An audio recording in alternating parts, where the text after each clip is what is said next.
Welcome, welcome. Good morning, good morning. Glad to see everyone here today. And if you have your Bibles, go ahead and open up to Hebrews chapter 7. If you forgot yours or left yours, just raise your hand and we'll get one to you to turn through the Bible with us today. It is a very full house today. Good to see everyone back. Hebrews chapter 7, and we'll be in verses 20 through 28 today. And just kind of reviewing, I looked over chapter 7 and with its entirety this morning. There is a lot there. This will be our third sermon as we're going through Hebrews chapter 7.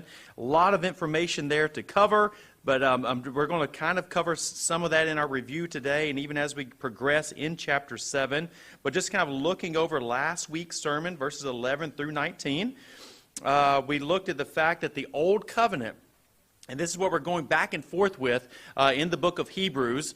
The author of Hebrews is constantly comparing the Old Covenant, and that's what we refer to when he's referring to the Old Covenant. He is speaking of what was given to Moses, to the Israelites on Mount Sinai.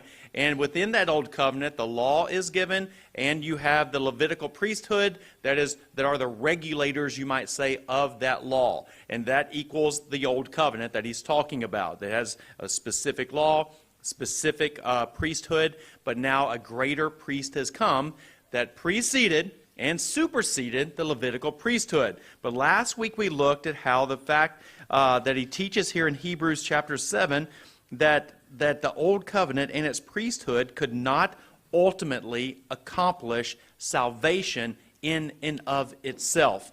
It was ongoing. The priests were constantly sacrificing. Animals were constantly being killed. Sacrifices continued. The priesthood continued. There were constantly more priests. One priest would die, another priest would come in. The sacrifices were never